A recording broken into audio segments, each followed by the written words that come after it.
देखो आम मिलिक युवक संघ ये आम 4टा पॉइंट उपरे आम विशेषकर आज आम प्रेसमिट करूँ। फास्ट पॉइंट है उमरकोट मेडिकल कॉलेज जोटा आसीला से कौन पर नवरंगपुर को स्थानांतरित करागला सीटा आमर प्रथम पॉइंट।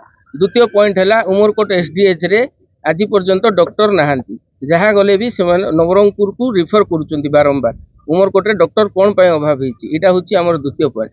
थर्ड कथा है आमको सब डिविजन मान्यता उमरकोट को केवे दिज्व जितेबाला नवरंगपुर जिलार मुख्य पेंठस्थली व्यावसायिक पेंठस्थली हूँ उमरकोट। मका एशिया महादेश में द्वितीय स्थान में थिला उमरकोट बर्तमान तृतीय स्थान को खसी जाइए प्रथम भी थिला। तो एते सबू थी भी उमरकोट सबू आडू केन्द्रबिंदु होकर भी उमरकोट को कौन सब डिविजन मान्यता दिजाऊन यहाँ हूँ आमर तृतीय पॉइंट। चतुर्थ पॉइंट है लैंड सेटलमेंट। लैंड सेटलमेंट आमर एत वर्ष है पारना तो लैंड सेटलमेंट हूँ आमर चतुर्थ पॉइंट। यही 4टा मुद्दा उपरे आम उमरकोट युवक मंच आज प्रेसमिट डाकी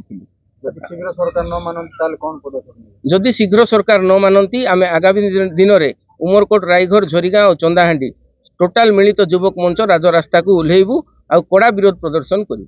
मेडिकल कॉलेज तो हाथ खसीगला जदि मेडिकल कॉलेज न आसी पारिबो ताहले प्रशासनिक अधिकारी आम पाक आसबे कथा हेबे तार अल्टरनेटिव कौन हम सीटा आम डिसाइड करिकी कहबू कौन हो पारिबो। जदि आसी पारिबो नहीं से कहते एठू जाई पारला बेलू तो जाई पारला हेले आसी पारिबो नहीं बोली जो कहते कौन पे आसी पारिबो नहीं सेटा तो जणेबे ना से माने आम तो मन मानी जाई पारिबो नहीं जे काहे आसी पारिबो नहीं। प्रशासनिक अधिकारी को पचारबे कि को क्राइटेरिया रे उमरकोट कोटला बोली हाँ निश्चय पचारू सेटा पचारिया पई तो आम मिलित युवक संघ गढ़ीचु। आम प्रशासनिक अधिकारी को पचारू आगामी दिन राजरास्ता ओह्लैबू टोटाल आम उमरकोट रायघर झरीगाँ चंदाहांडी बंद रखू।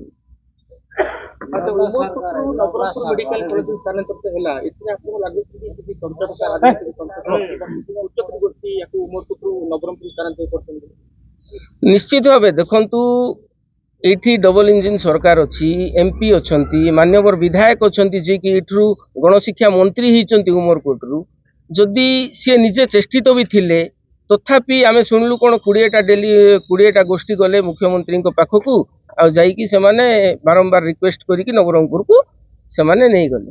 तो कौन पर उमरकोट रे हवा जिनस क्राइटेरिया हिसाब से देखिले उमरकोट 10 रु 6 मार्क रे अच्छी आ नवरंगपुर अच्छी 4 रे नवरंगपुर गोष्ठी से बारंबार मुख्यमंत्री पाखक जाइकी मेडिकल कॉलेज को स्थानांतरित कराइले उमरकोट रु नवरंगपुर को। हेले आमे उमरकोटवासी कौन सब लॉलीपॉप खाइबू डीएचएच आसिला से नवरंगपुर आसिला मेडिकल कॉलेज उमरकोट रे हबार थिला सेटा नवरंगपुर पळेबो। हेले उमरकोट पई कोन अछि ना डॉक्टर अछंती ना मेडिकल कॉलेज अछि कोन अछि कोन उमरकोट रे खाली एम्बुलेंस 108 रे जाउथु कोन एटा उमरकोटवासी एथि पई कोन वोट करचंती एमएलए एमपी चूज करचंती।